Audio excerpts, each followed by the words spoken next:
สบายดีหมู่เพื่อนพี่น้องป้องปายชาว YouTube สบายดีเด้อทุกคนเนาะหลังจากที่กลับมาจากการเฮ็ดบุญเฮ็ดศีลกินทานอันยิ่งใหญ่ของเฮาแล้วเนาะมากะบ่ได้รับบ่ได้ฝันหยังเลยเนาะบ่ได้ฝันหยังเลยก็เฮ็ดแล้วก็สบายใจไปเนาะเพราะว่าไปบ้าไว้โดนแล้วเนาะแล้วก็เดี๋ยวนี้นะมีกระแสสังคมหรือ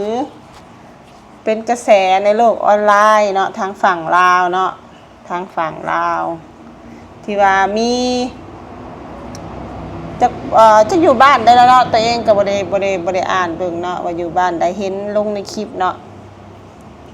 แปลว่าพ่อแล้วหันตายเนาะพ่อแล้วหันตายแล้วสั่งเสียไว้ว่าให้เผารถที่เราซื้อมา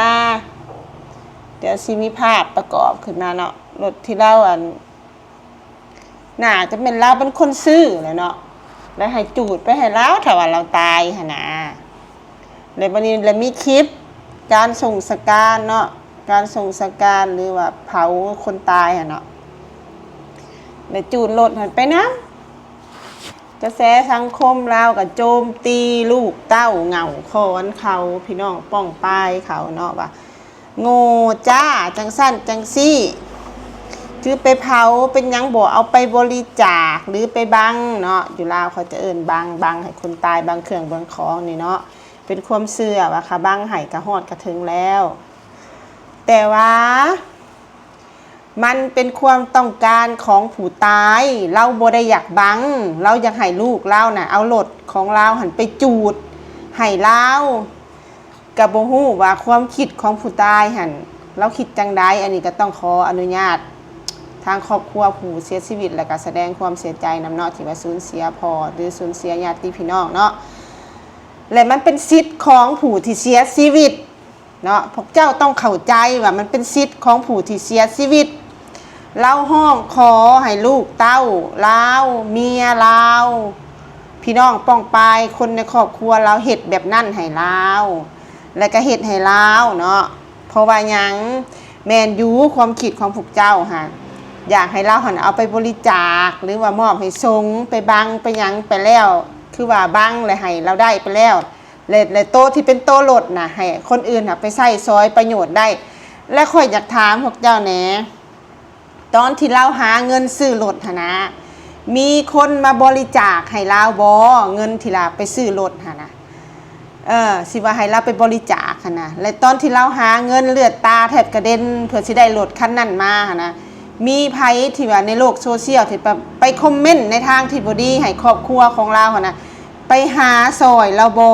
หรือว่าเอาให้เราบ่เงินตัวนั้นน่ะมันเป็นสิทธิ์ของเราและครอบครัวของเราก็บ่ควรจะไปวิพากษ์วิจารณ์ไปเว้าเสียหายบางคนก็ถึงขันด่างูจ้าจังซั่นจังซี่มันเกินไปเนาะเกินกว่าเหตุแม่นอยู่ว่าโลกออนไลน์มันสามารถพิมพ์สามารถอีกอย่างได้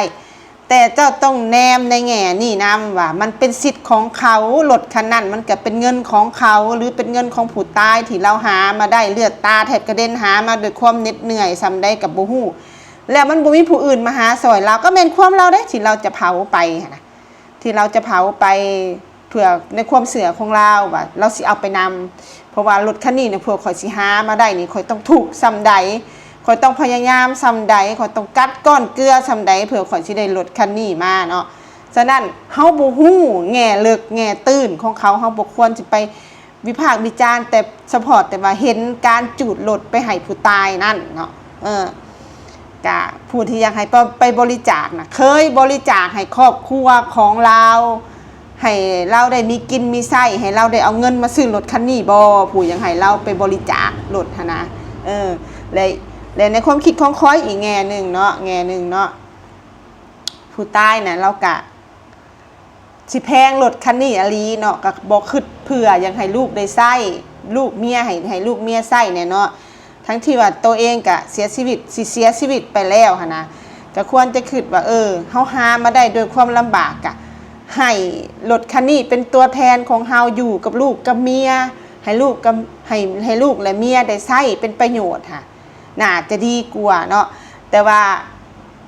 ครอบครัวเพิ่นก็บ่แม่นว่าครอบครัวร่ำรวยได้ครอบครัวปานกลางเนาะที่ว่าเพิ่นมาลงคลิปอธิบายเพิ่นก็ได้มาลงคลิปอธิบายแล้วเพราะว่ามันเป็นจุดประสงค์ของพ่อเพิ่นเองเนาะของผู้ที่ซื้อรถเองนั่นแหละที่ว่าอยากให้จูดนะซึ่งเพิ่นบ่ได้อนุญาตว่าอยากให้ไอ้ลูกให้เมียเพิ่นหรือคนในครอบครัวเพิ่นเอาไปใช้เนาะอันนี้ก็เป็นเรื่องที่เกิดขึ้นเป็นกระแสสังคมในโลกออนไลน์ที่ประเทศลาวน่ะเดี๋ยวนี้เนาะอันนี้เป็นความคิดส่วนตัวของขน้อยเนาะของขน้อยเนาะบ่ได้ลบหลู่บ่ได้ดูถูกบ่ได้เว้าในแนวที่บ่ดีให้ครอบครัวผู้เสียชีวิตแต่มาอธิบายว่าความคิดน่าจะเป็นประมาณนั้นเนาะก็บ่ให้ไปเว้าไปว่าบ่ให้ไปอันเว้าในบ่ดีให้ครอบครัวเพิ่นเนาะเพราะว่ามันเป็นความต้องการของคนตายเนาะถ้าว่าคนตายหวงรถปานนั้นหั่นนะคันเจ้าไปบังกะยาข่อยนี่เชื่อเรื่องโลกหลังความตายนะเพราะว่าข่อยเคยเห็นผีมาตาเปล่าๆคนนี้แหละเห็นมาบ่แม่นว่าจิตปรุงแต่งบ่แม่นว่าคิดไปเองเห็นจะๆนี่ข่อยเคยเห็น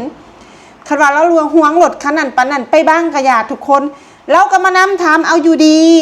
เราก็มานำถามเอานี่เพราะว่าจิตสุดท้ายที่เราจะเสียชีวิตเรายังสั่งลูกเราไว้ว่าให้จูดให้ข่อยเด้อรถคันนี้ถ้าสมมุติว่าบ่จูดไปให้เราหั่นนะเราเป็นวิญญาณเราเป็นผีมาเราก็ต้องมาถามเอาอยู่แล้วว่าในใช้รถข่อยเด้เจ้าคือบ่จูดให้ข่อยแล้วต้องมาถามลูกถามเมียอันความเสื่อเนาะบางเทื่อเราก็จะอาจเห็นให้ลูกเมียเราหรือว่าคนพี่น้องป้องปายเราเจ็บโซก็อาจจะเป็นได้เนาะอันนี้ก็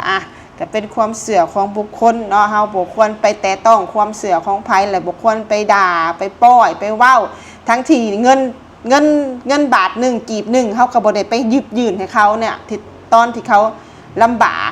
ยากแค้นเฮาก็บ่ได้ไปยิบยืนให้เขาเพราะฉะนั้นเลยเบิ่งอยู่ซื่อๆมีแต่คอมเมนต์ว่าเสียดายเด้คือบ่ท่านในผู้อื่นแล้วก็แล้วไปคันอยากคอมเมนต์บ่ให้ไปด่าไปหยังเขาเนาะอันนี้ก็ฝากไว้เนาะแล้วก็สำหรับผู้ที่เข้ามาหาชมเฮาก็จะลืมกดไลค์ให้เฮาหน่อยเด้อเนาะคลิปนี้ก็หมดส่ำนี้เนาะทุกคนเนาะอันนี้ก็เป็นความคิดส่วนตัวเด้อแล้วก็ขอแสดงความเสียใจนำญาติพี่น้องผู้ที่เสียชีวิตเนาะและเพิ่นก็ได้รับของเพิ่นที่เพิ่นอยากได้และเพิ่นก็ขอให้เพิ่นไปสู่สุคติเนาะชั้นฟ้าดาวดึงส์เนาะโอเค